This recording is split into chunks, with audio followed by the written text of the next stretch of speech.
Et nous accueillons maintenant, en guise de troisième audition de cette session du Parlement, Catherine Larère. Catherine Larère, vous êtes philosophe, spécialiste de l'éthique de l'environnement, même une de celles qui l'a beaucoup porté ces dernières années dans le débat français. Je cite par exemple Du bon usage de la nature pour une philosophie de l'environnement en 1997, ou tout dernièrement Penser l'anthropocène, un ouvrage collectif. Je dis avant de commencer à vous poser quelques questions que je vous remercie d'être venu depuis Paris, puisque notre collègue qui devait vous interroger, lui, a renoncé, comme quoi il fallait y avoir un peu de courage. Et donc je prends cette audition un peu au pied levé avec mes camarades, ce qui fait que peut-être nous aurons un questionnement un peu plus collectif que d'habitude. Nous avons une règle, c'est qu'un seul des membres de la commission parle aux auditionnés pour éviter de répandre de trop la parole et pour se pouvoir entendre, pouvoir auditionner. Peut-être que cette fois-ci, nous serons un peu plus collectifs. Je vous invite, chers collègues, si vous le souhaitez, à m'interrompre et à poser des questions. Je vous propose, Catherine, de partir d'une question peut-être un peu plus anthropologique, je l'ai dit, épistémologique, pardon.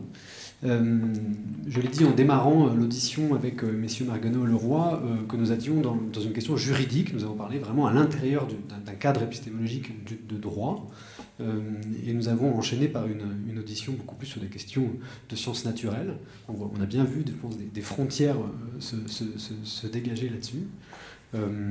Et je le disais, notre Parlement, il est aussi une hypothèse politique, vous allez nous le dire, peut-être même morale. Voilà, je vous lance sur cette immense question qu'on essaye aussi peut-être de dépasser autant que possible, mais est-ce qu'on peut faire plus que... Je vais vous poser la question comme ça. Est-ce qu'on peut faire plus que juxtaposer différents types de discours quand il s'agit de parler d'un objet comme le nôtre ? Bien, je vais essayer de répondre. Merci d'abord de m'avoir invité. Ce n'était pas héroïque du tout de venir jusqu'ici, donc je suis très contente d'y être. Écoutez, je commencerai peut-être par citer une phrase d'Einstein qu'on cite souvent dans les questions environnementales, même si Einstein n'avait certainement aucune idée des problèmes environnementaux que nous avons. Quand Einstein dit on ne résout pas un problème dans le mode de pensée qu'il a engendré.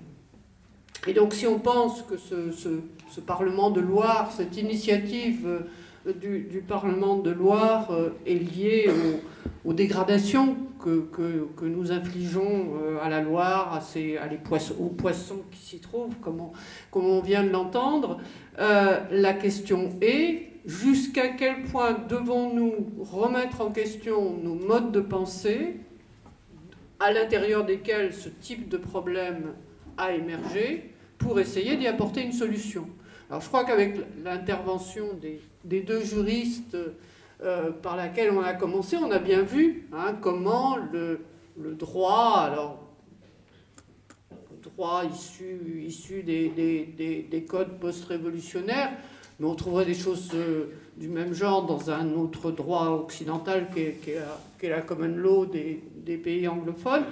Comment le droit dans lequel nous vivons rend difficile la possibilité d'accorder des droits comme personnes à des entités qui ne sont pas reconnues comme des personnes. Autrement dit, je les regarde parce que je parle sous leur contrôle là. Autrement dit, est-ce que la distinction juridique entre les personnes et les choses ne rend pas impossible la reconnaissance de droits accordés soit aux animaux, soit à des entités naturelles. On a vu aussi qu'il y avait de l'espoir.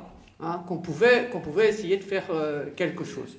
Alors, qu'est-ce que c'est que ce mode de pensée dans lequel aussi existe la possibilité de développement de réflexion scientifique, comme celle dont on vient de nous présenter les résultats? Notre mode de pensée occidental, alors que nous héritons des Grecs, des Romains, mais aussi de la pensée qu'on dit judéo-chrétienne, donc il y a des origines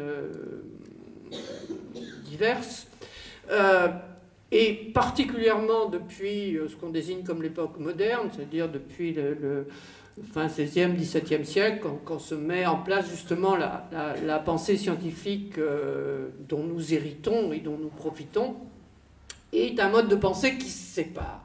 Hein. C'est un mode de pensée qu'on dit dualiste, qu'on dit binaire. Alors, la distinction des personnes et des choses vient de plus loin que la modernité. On dit toujours qu'on l'a hérité des Romains. Mais disons, ce qui se met en place avec la science moderne, c'est une nette séparation entre ce qui est de l'ordre de la nature et ce qui est de l'ordre de la société. Et vous-même, vous, la commission, hein, en construisant, en choisissant vos auditions, vous avez donné la parole à des juristes qui parlent depuis la société. Hein, ils ont bien dit à quel point le droit est une construction des sociétés humaines. Et puis, vous avez donné ensuite la parole à une scientifique hein, qui parle du fleuve, des poissons, du milieu dans lequel ils vivent, mais donc qui parle du côté de la nature. Hein. Et vous l'avez interrogée comme experte éventuelle, ce qui est différent de la parole qu'on donne aux juristes. Donc nous vivons bien dans ce partage entre, d'un côté, ce qui est la nature, de l'autre côté, ce qui est les sociétés. Et c'est pourquoi nous avons tendance d'ailleurs à penser que la nature est d'autant plus la nature qu'il n'y a pas d'homme dedans. Hein, que la nature, c'est ce qui existe indépendamment des humains. Alors, ce mode de pensée qu'on peut, puisque je suis philosophe, je vais préférer à des philosophes, qu'on peut renvoyer à Descartes, hein, à la distinction entre, d'un côté, l'étendue, hein, tous les corps, de physique, biologique, et de l'autre côté la pensée qui n'a pas d'étendue et auquel les humains ont accès. Bon, c'est ce partage qui nous a... C'est en grande partie grâce à ce partage que nous avons développé une science et une technique qui n'avaient pas d'équivalent dans d'autres sociétés. Alors, ce qu'il faut bien voir aussi, c'est que ce mode de pensée occidental que nous avons un peu tendance à penser comme universel, ne serait-ce que parce que l'Occident étant devenu un peu maître du monde, ça s'est répandu un peu partout. Ce partage n'est pas universel, il n'est pas propre à toutes les cultures. Hein, il y a d'autres types de cultures, d'autres civilisations qui ont d'autres visions du monde et qui répartissent autrement les entités, qui ne distinguent pas entre la nature d'un côté et les humains ou les sociétés de l'autre. Et ça, il y a quelqu'un qui a très bien montré ça, qui est l'anthropologue Philippe Descola. Et il a très bien... il avait une sorte d'hommage qui a été fait à Lille le mois dernier, où il expliquait bien comment, en faisant son travail de thèse, hein, vous savez que les anthropologues font du terrain, donc il était chez des populations amazoniennes, et il s'est rendu compte, au départ, à sa grande surprise, que ces populations, dont bien évidemment il avait appris la langue, avaient les mêmes mots pour parler d'autres humains comme eux, ou pour parler de plantes, ou d'animaux, ou même d'ensembles naturels. Et que donc, ce que montrait leur langage, c'est qu'ils ne faisaient pas la différence que nous faisons, nous, entre ce qui est de l'ordre, qui est des objets et des sujets, ce qui est de la nature et ce qui est de la société. Et à partir de là, il s'est rendu compte que dans ces sociétés, on rassemblait différemment les entités. Hein. C'est si on pense que ontologie, ça vient d'existant, on avait d'autres ontologies, on avait d'autres façons de répartir les êtres. Donc, nous sommes d'une culture, d'une ontologie, si vous voulez, qui fait un partage net entre ce qui est de l'ordre de la nature et ce qui est de l'ordre des sociétés. Ça nous a donné un grand pouvoir scientifique et technique. Nous commençons à en voir aujourd'hui les limites. Je vous dis, le Parlement de Loire ne tombe pas du ciel. Hein. Il naît d'un certain nombre de problèmes. Et d'autre part, des travaux comme ceux de Philippe Descola, mais il y a d'autres anthropologues qui ont montré ça, montrent que d'autres cultures que les nôtres ont d'autres ontologies, ne font pas ce partage entre sujet, objet, nature, société.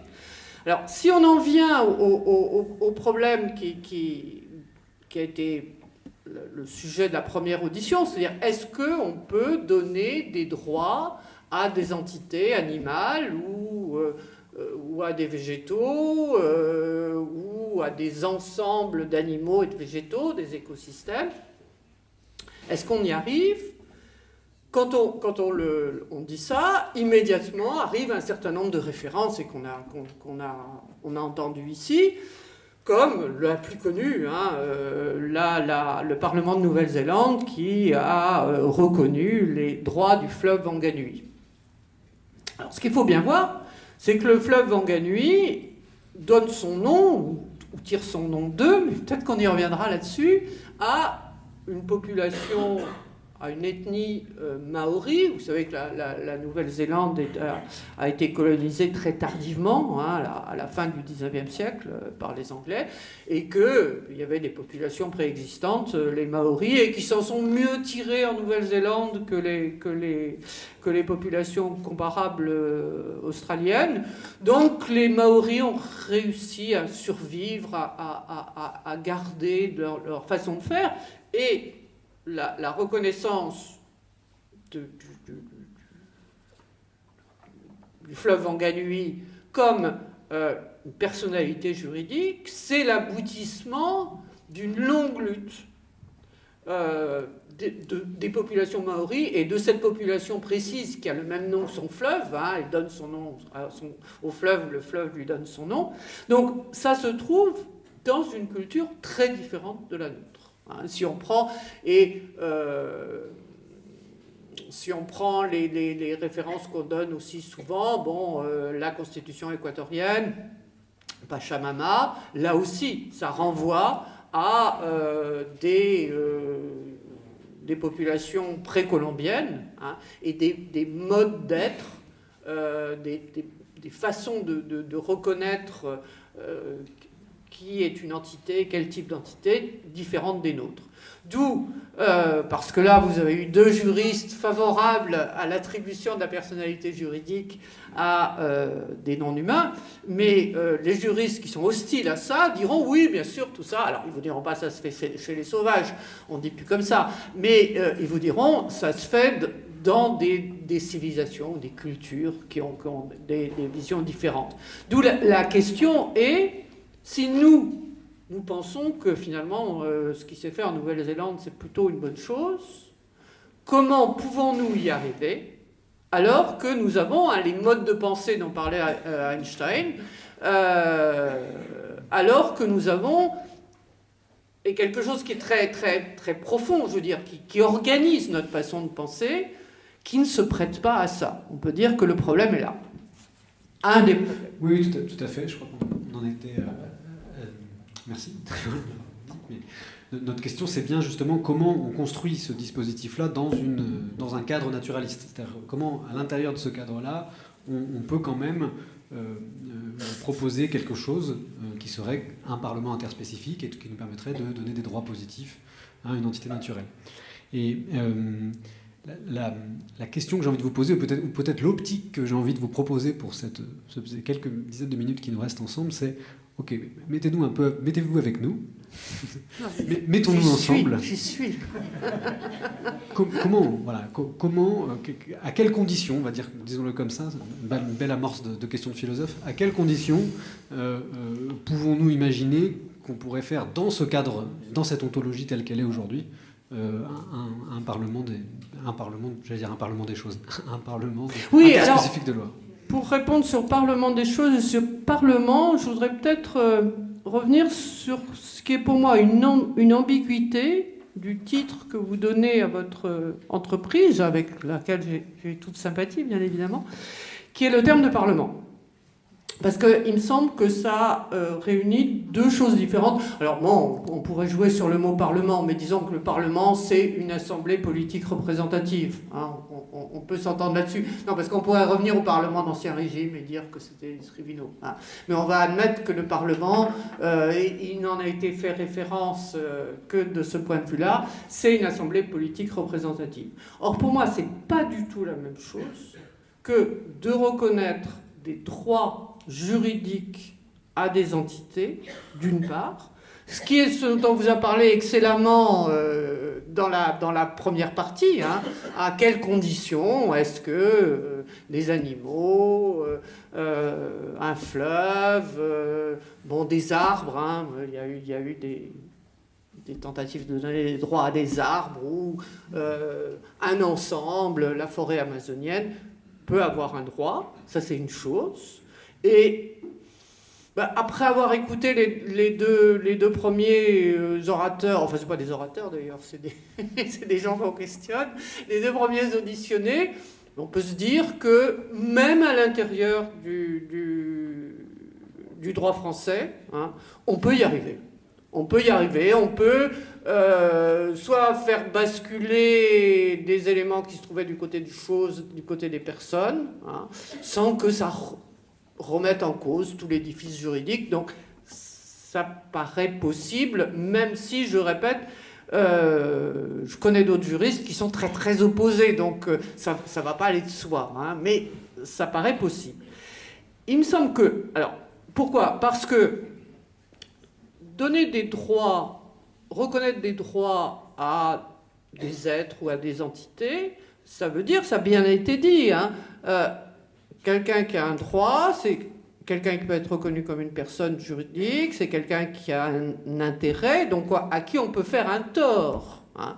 D'où l'importance qu'il y a au préjudice écologique. Hein. Si on parle de préjudice écologique, ça veut dire que la Loire ou une côte bretonne ou une forêt, on a pu aller contre, on peut en définir les intérêts par le tort qui lui est fait.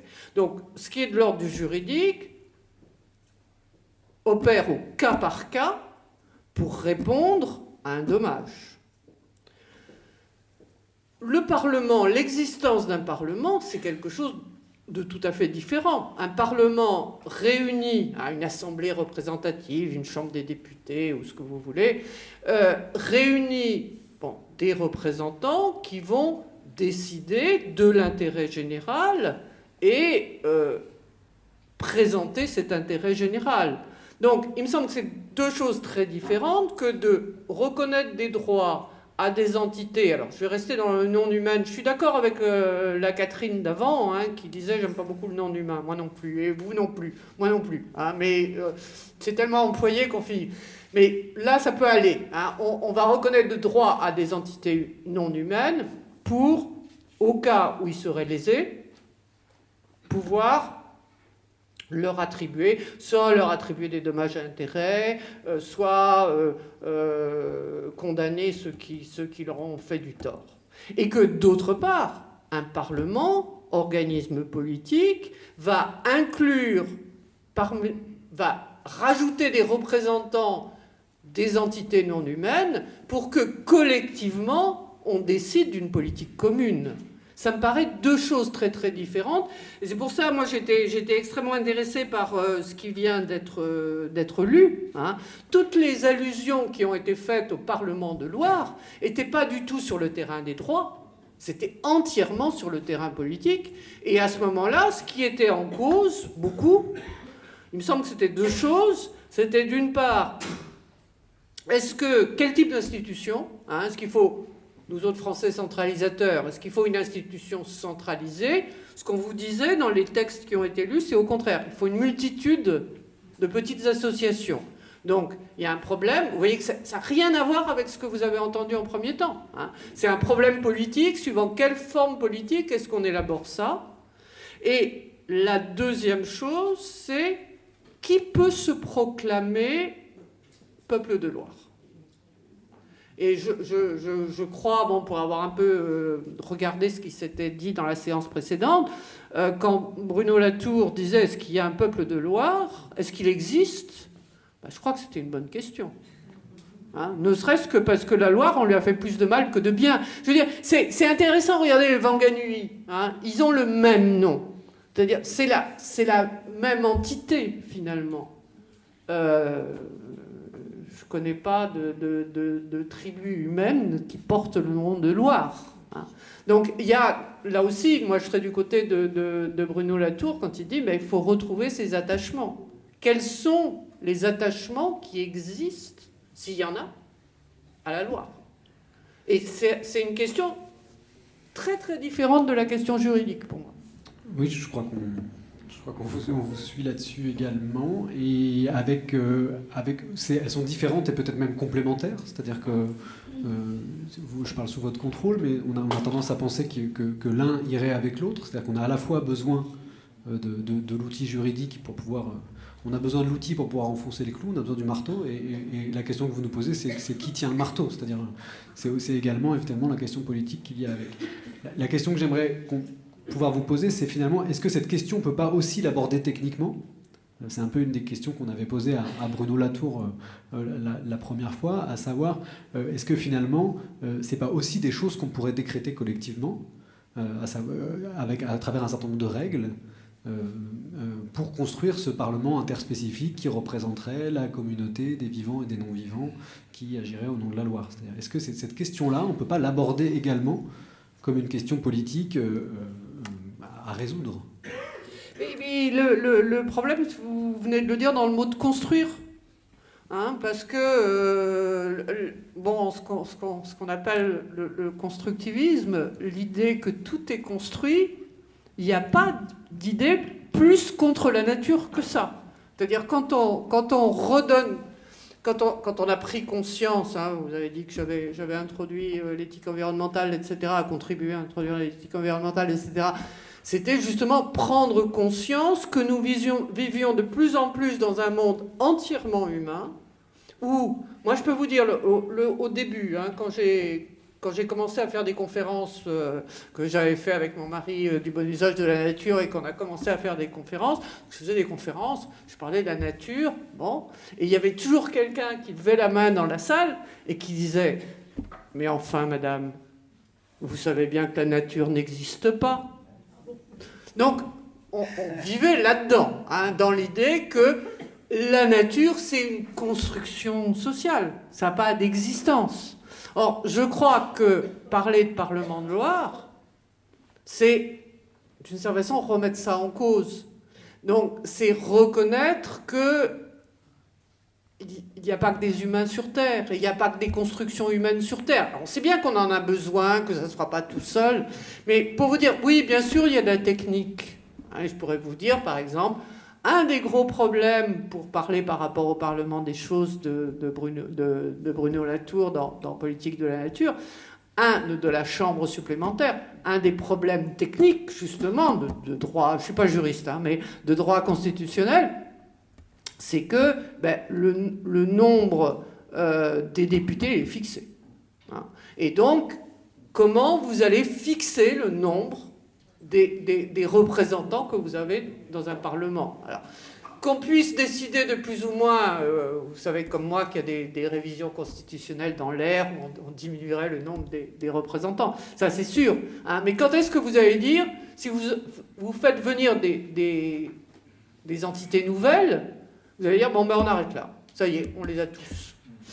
C'est pas évident. Donc on peut dire qu'il y a des problèmes techniques. On peut en discuter très longtemps. Hein. Et qui va être les représentants, hein, parce que ni la Loire, ni le Singe, ni le Chêne, ils vont venir, ils seront représentés. Alors, on vous dira, de toute façon, nos députés, c'est pas nous, hein, donc on est toujours dans de la représentation.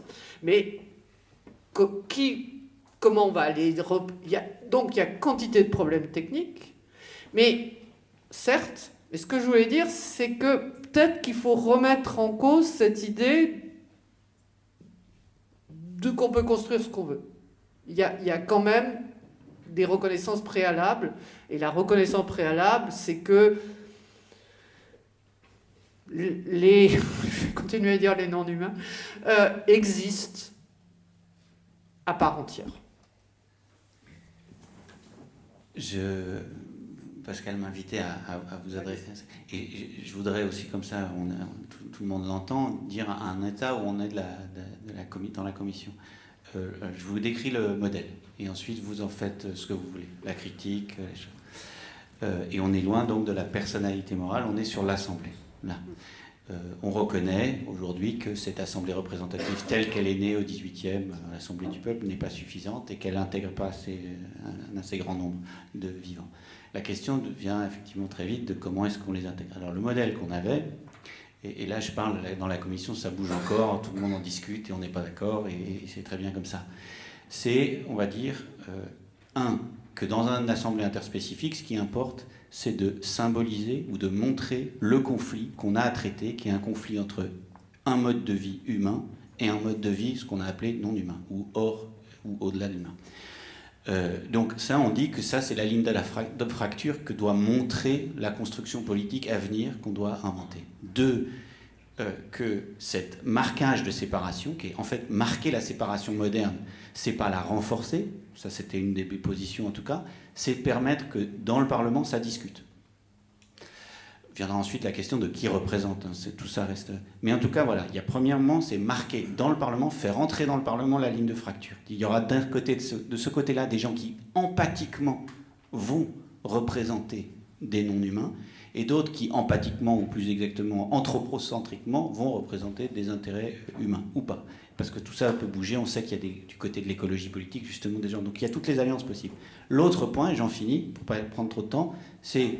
On avait dit que la barre coupait dans une assemblée, si on garde le modèle classique, à 60%. Alors, donc, la raison, en tout cas, c'était le modèle que j'avais présenté à Bruno Latour. C'est pour ça que je vous le soumets, là, aujourd'hui, on ne le voit pas. Pourquoi ? La raison, je n'avais pas eu l'occasion de le dire, c'était parce qu'à 60% pour les non-humains, on est en minorité. Si on est en minorité et que la loi se fait par la majorité, alors on est obligé de constituer des alliances, en quelque sorte. Voilà.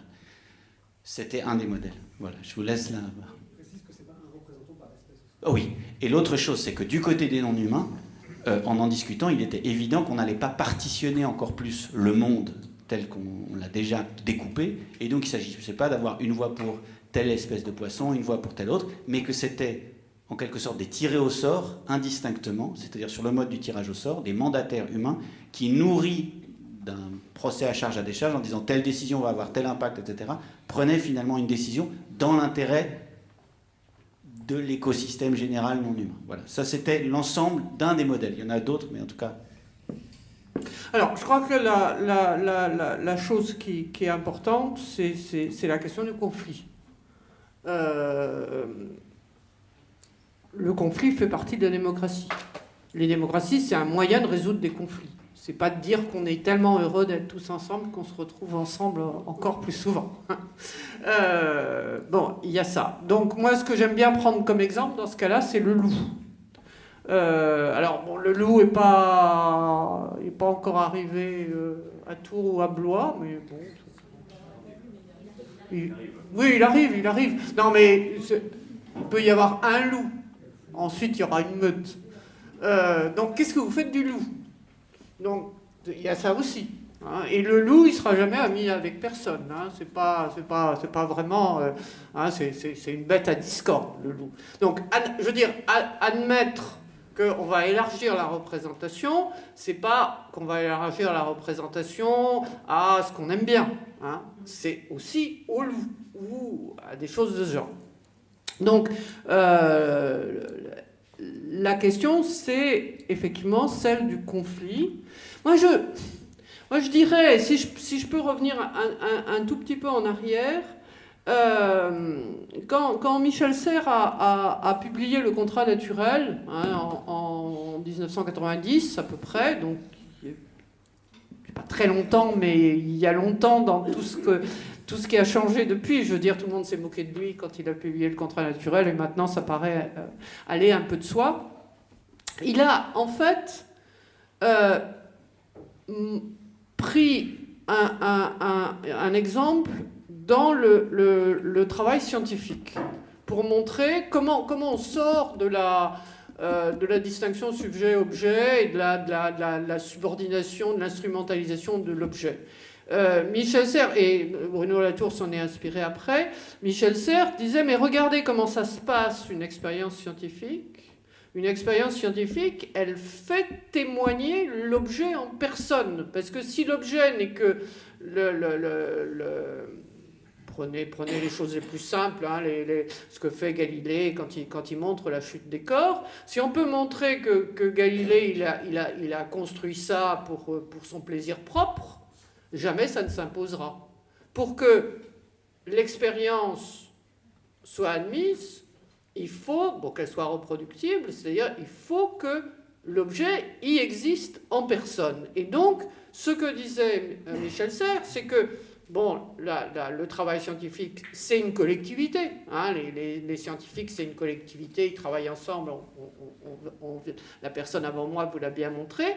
Mais ce qui caractérise les milieux scientifiques, c'est qu'ils sont capables d'y inclure, allez, parlons toujours des non-humains et les faire témoigner en personne. Donc il y a peut-être là une leçon à prendre sur la façon dont apparaissent les objets, et c'est ça que Bruno Latour avait retenu et qui me paraît important, apparaissent les objets qui veulent témoigner. C'est le mérite du loup. Le loup, quoi qu'on dise qu'on l'a réintroduit, c'est faux. Il est venu tout seul, il reste tout seul, donc il témoigne en personne, il se signale. Et je crois que, plutôt que de se perdre dans des idées un peu générales sur comment on va représenter, quels sont ces objets qui ont autant d'importance que les personnes.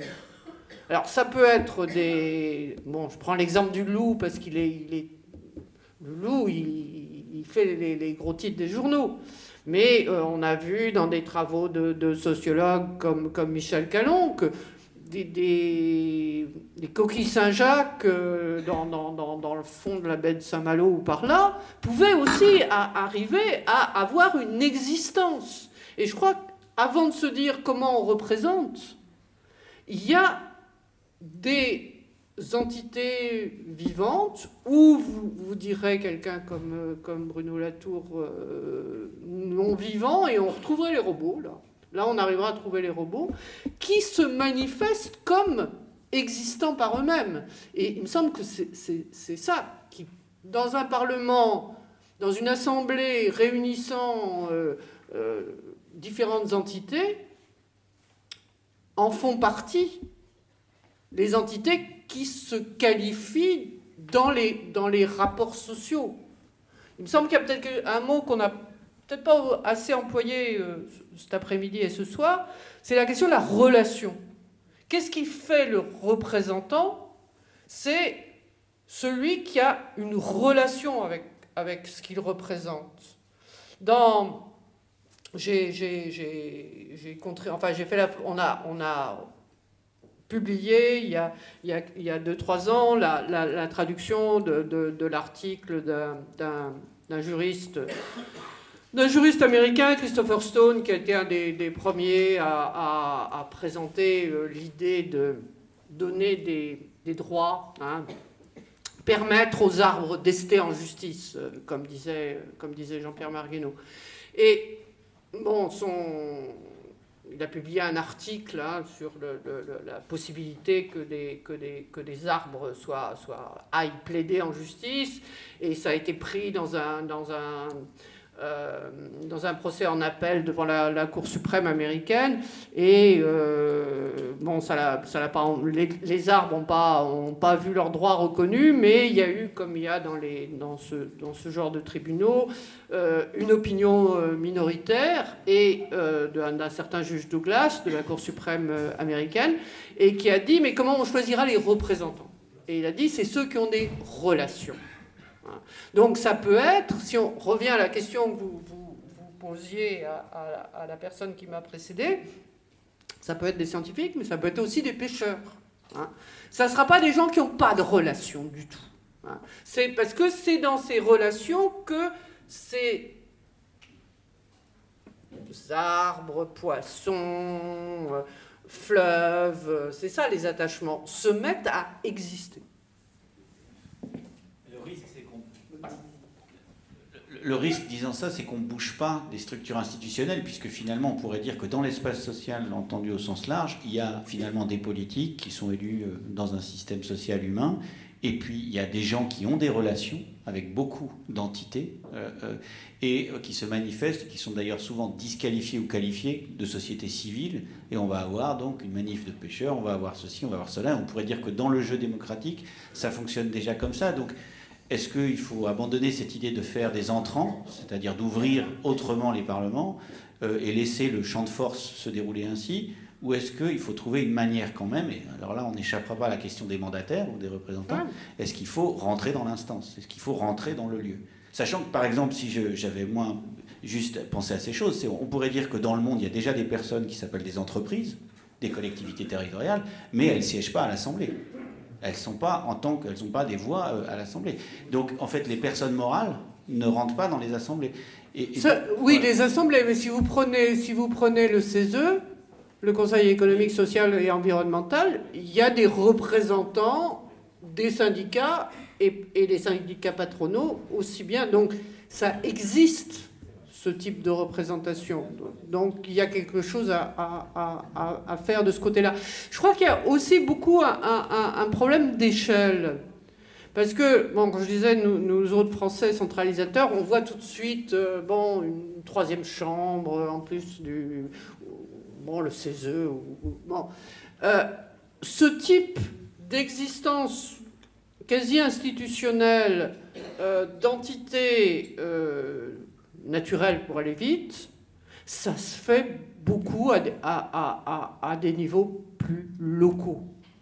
On peut, ça c'est des travaux sociologiques, mais montrer, je reviens toujours au loup, comment dans des je sais pas moi, des villages dans le Mercantour, le loup devient une personne active dans la vie politique locale, ce qu'on voit plus difficilement au niveau national. Donc je crois qu'au niveau local, on n'en est pas loin, en fait. On n'en est pas loin, mais on ne fait pas rentrer... Alors, on ne fait pas rentrer institutionnellement, oui. Non, mais je vous ai dit, je ne suis pas juriste. Je suis ni en droit public, ni en droit privé. Je ne suis pas constitutionnaliste. Donc, moi, ce qui m'intéresse, c'est la politique vivante. Et j'ai vraiment l'impression que... Et c'est pour ça que j'étais tellement impressionnée par ce que vous avez reçu qui insistait sur le local et sur ce qui se passe localement. Et ça me paraît une bonne base de départ.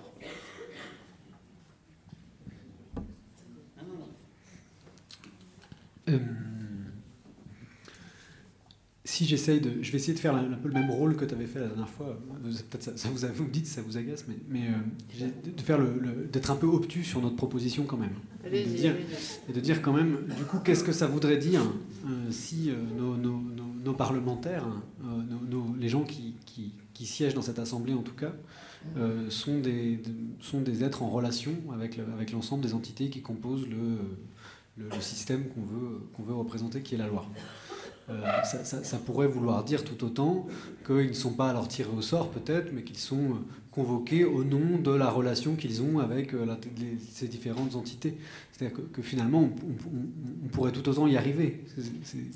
Je trouve pas, en fait, je n'arrive pas à comprendre là où ça fait obstacle.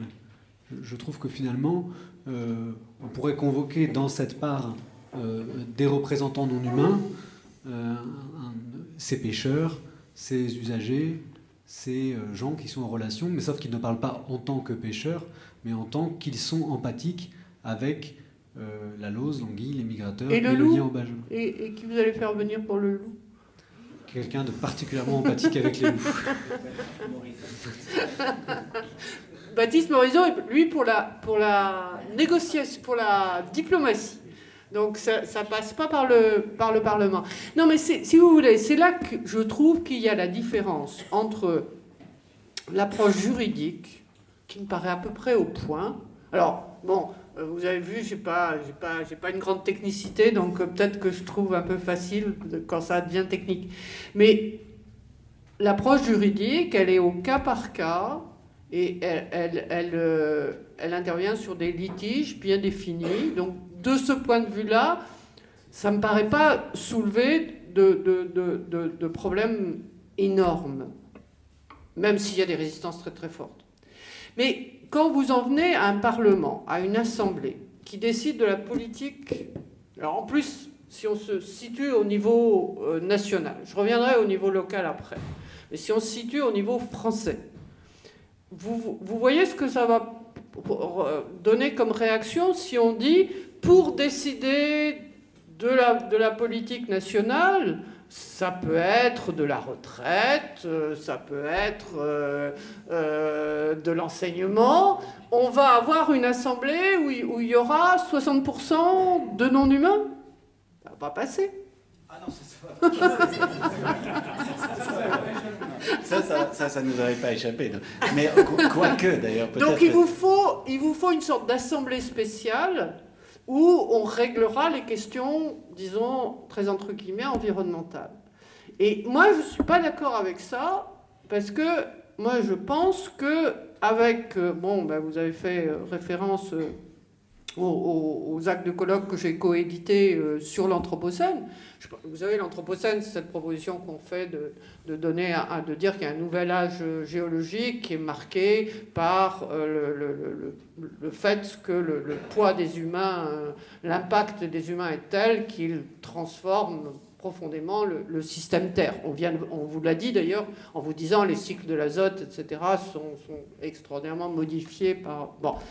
Et donc, c'est l'idée qu'il n'y a pas un secteur environnemental. On vit dans un monde environnementalisé, complètement. Et donc, c'est pour ça, moi, j'ai du mal à voir comment ça serait concevable au niveau national.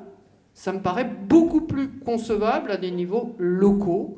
Et c'est pour ça, moi, j'ai vraiment trouvé très, très intéressant ce qui a été présenté, l'idée d'habiter. Hein. Nous cohabitons. Alors moi, j'habite pas ni à Tours ni à Blois, mais le peuple de Loire, on peut dire, il se définit par le fait qu'il habite un territoire où il y a la Loire. Et donc, de ce point de vue-là, ça fait partie de la gestion commune et pas d'un problème spécialisé. Oui, en fait, j'ai pas vraiment une question à vous poser, mais effectivement, moi, je suis complètement d'accord. La question du fait d'habiter, elle serait au cœur de cette question à la fois du local, comme vous dites, et aussi de la question de la résolution des conflits.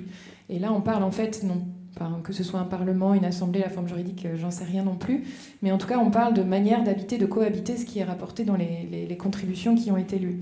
Et effectivement, on se pose aussi la question du bassin versant, c'est-à-dire de cette nouvelle façon de considérer l'espace, non pas comme un fleuve depuis sa source jusqu'en son estuaire, mais bien l'ensemble du chevelu de l'hydrosystème, donc c'est-à-dire une portion de territoire très grande, qui comprend les montagnes, qui comprend les versants et les vallées. Donc l'eau, en fait, finalement, c'est l'ensemble, c'est la place qui est dehors, c'est le toit au-dessus de notre tête actuellement.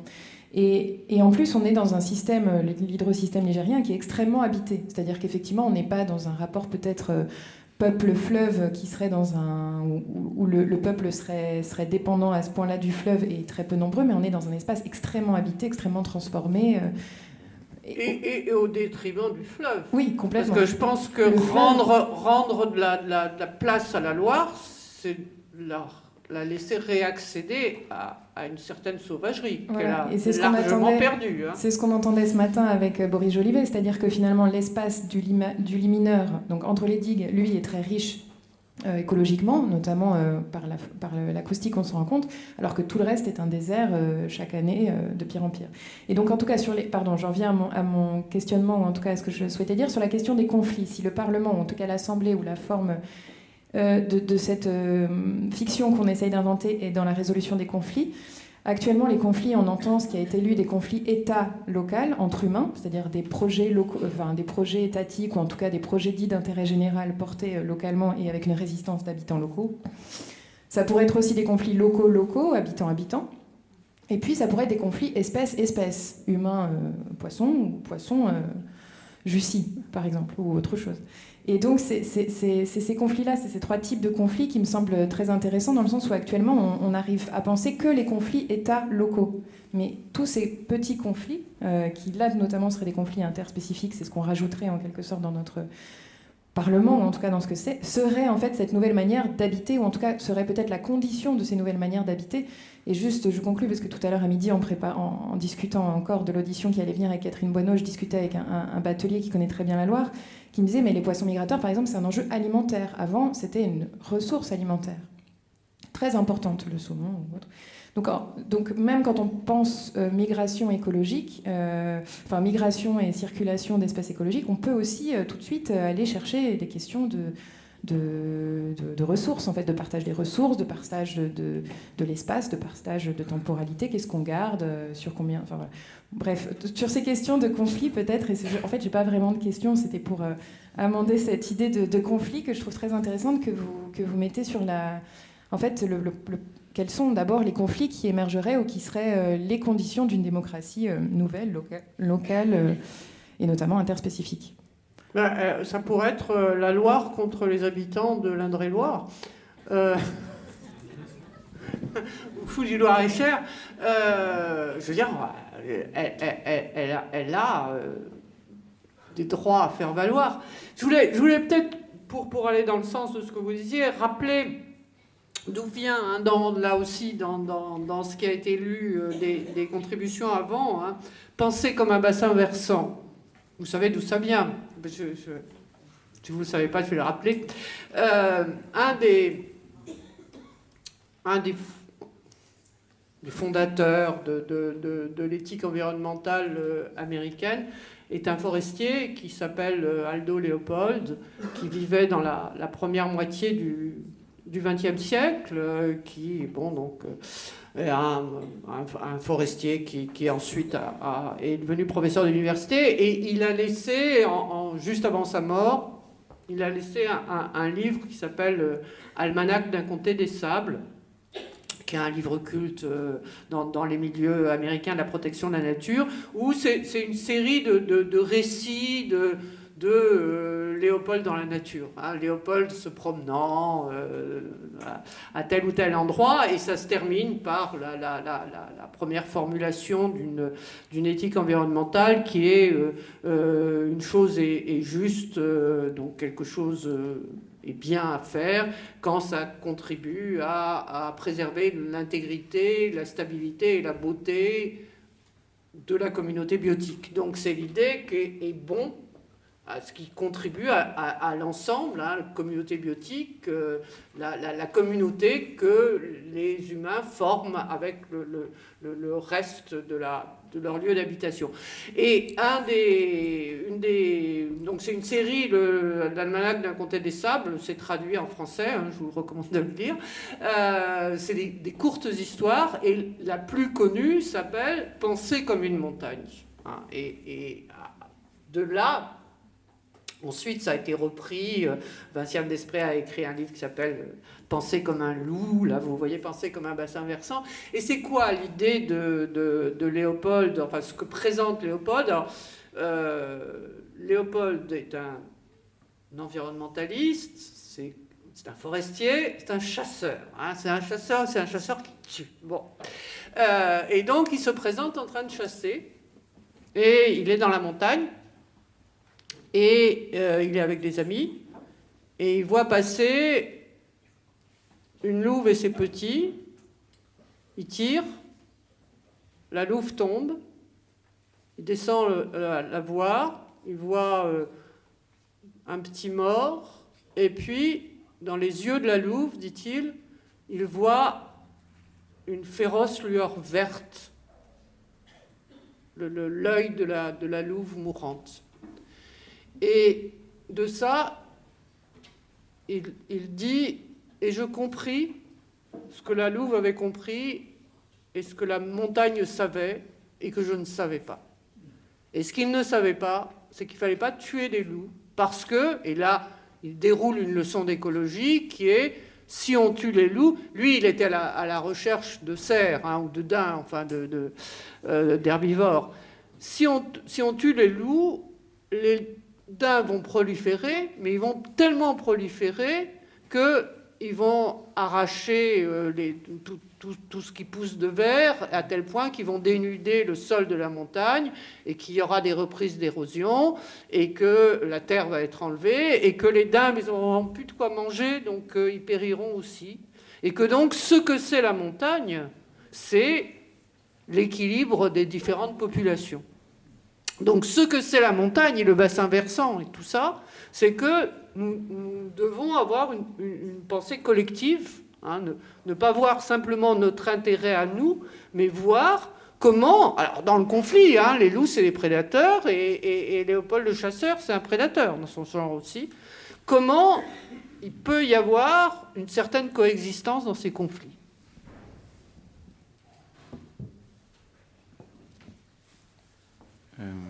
J'aimerais, parce qu'on arrive à bout, avec mes collègues, si je pouvais poser une dernière question. Ouais.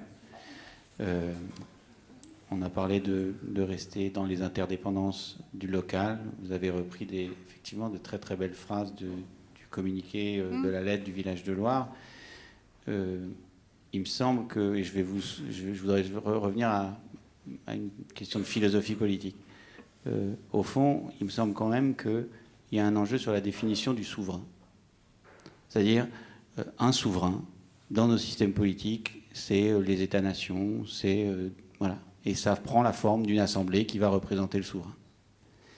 Qui va être le souverain. Qui va être le souverain. On fait face à une crise majeure, pas besoin d'y revenir, qui nous oblige à reconnaître que tout d'un coup, ce souverain-là, c'est autoriser tous les droits et qu'il faut peut-être le redéfinir. Et on est en train de parler depuis le début de cet après-midi d'un souverain plus partagé, plus entrelacé, qui peut se décliner de l'échelle nationale à l'échelle globale, à l'échelle européenne et à l'échelle locale. C'est-à-dire un souverain qui serait donc représenté par des institutions plus entrelacées. Donc là, on est déjà sur nos modèles 60, 70, 80, 0%, peu importe. Mais on parle déjà d'un souverain relacé.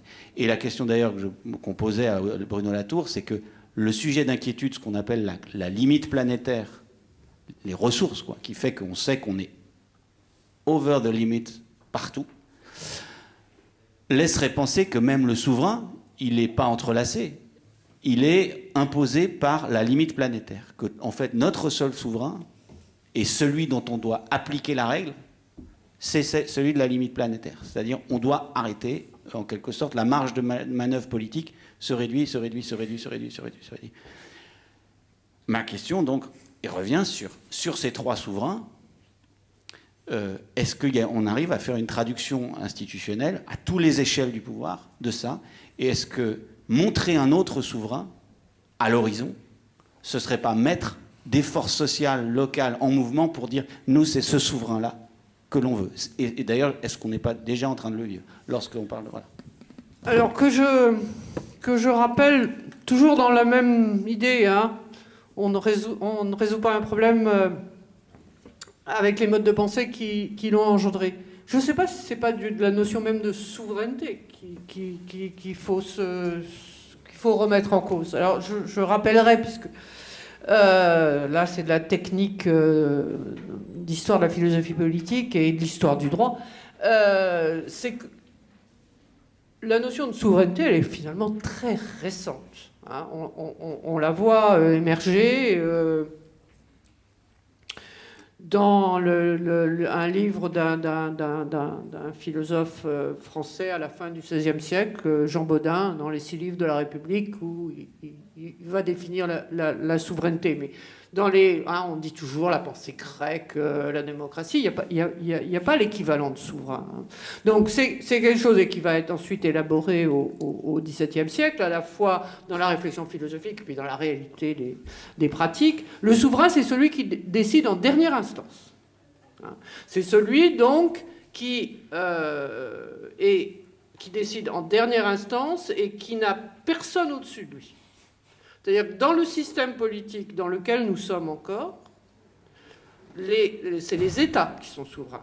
C'est-à-dire la décision de l'État est la dernière. Hein, l'État, c'est celui qui décide en dernière instance, et l'État n'a pas au-dessus de lui quelqu'un qui peut remettre en cause sa décision. Une des conséquences, c'est que le droit international n'est pas vraiment contraignant, puisqu'on ne peut pas contraindre les États. Ils sont souverains. Hein. Donc, on fait appel d'une certaine façon à leur bonne volonté. Or, cette vision-là de la souveraineté, en dehors même des questions des limites planétaires et tout ça, elle est très largement remise en cause. Hein, l'existence d'une fédération européenne, même si elle ne fait pas éclater les souverainetés nationales, les amenuise. Hein, donc c'est de plus en plus difficile de parler de souveraineté dans toute sa force. Alors, est-ce qu'à partir de là, avec ce que vous dites des limites planétaires, est-ce qu'il faut souhaiter quelque chose comme une souveraineté mondiale, un État mondial? Personnellement, moi, j'en crois rien du tout. Alors, bon, j'ai été marqué par ce à quoi j'ai été formé, c'est-à-dire les auteurs du XVIIe et du XVIIIe siècle, quelqu'un comme Montesquieu. Quelqu'un comme Montesquieu, dont vous connaissez au moins le nom, hein, l'Esprit des lois, a très très bien montré que, et c'est vrai, je crois, hein, que plus on augmente l'échelle de la souveraineté, plus c'est large, plus on va vers l'autoritarisme. Autrement dit, un gouvernement mondial, s'il était efficace, serait despotique. Donc moi, je pense que ce n'est pas souhaitable. Donc on est, au contraire, peut-être vers l'invention de formes politiques qui ne passent pas par le tout ou rien de la souveraineté. Et je vous dis, la souveraineté, à différents niveaux, elle est... Bon, il y a des gens comme Trump qui, d'une certaine façon, essaient de lui redonner de l'importance, mais on voit bien de quel côté il est. Donc, c'est peut-être une notion qu'il faut remettre en cause, et à ce moment-là, la question des limites planétaires, ça ne veut pas dire grand-chose pour moi. Hein. Vous savez, c'est Rockström, c'est un scientifique suédois qui a une équipe qui a établi 9 limites planétaires qu'on est effectivement joyeusement en train de transgresser. Alors, il y en a quelques-unes qui ne sont pas encore transgressées. Bon. Mais c'est bien joli de fixer des limites planétaires. Comment vous allez les redéfinir justement par... imaginez, il n'y a pas la population dans les limites planétaires. Mais imaginez qu'on vous dise... faut pas dépasser, on est à 7 milliards, on arrive à 8. Hein. Faut pas dépasser les 9 milliards et demi. Ah ben oui, vous êtes bien avancé, mais comment vous allez répartir ça entre les différents pays? Et c'est là que la politique se fait. Donc, moi, cette idée que les limites planétaires limiteraient notre possibilité d'action parce que la question de la souveraineté, c'était au contraire d'avoir une grande latitude d'action, ça me paraît devoir être redéfini, vraiment. En tout cas, moi, je ne crois pas à un gouvernement mondial, pour les raisons que j'ai dites. C'était pas en ce sens, hein. C'était la limite planétaire devient le souverain, c'est-à-dire que les non-humains deviennent nos souverains. C'est-à-dire que tout d'un coup, ils fixent la limite. L'usage du monde fixe la limite. Du politique, du plus grand échelon, quel qu'il soit, jusqu'au plus petit. D'une certaine façon, c'est... Moi, je pense...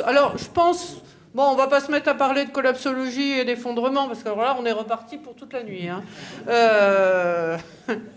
Je vais en discuter mercredi prochain. Mais je pense que c'est très largement exagéré. Je pense qu'il y a une ouverture des possibles et que nous ayons à gagner à ne plus gouverner tout seul. Ça, je suis entièrement d'accord. Ne serait-ce... Parce que je vous ai dit, les attachements, ils sont là, ils existent. Mais que nous soyons limités par les non-humains, non, là, je ne suis pas d'accord. Merci. on va s'arrêter là. On pourrait en redire encore beaucoup. Merci beaucoup d'avoir répondu, de vous être soumis à nos interrogations un peu étroites.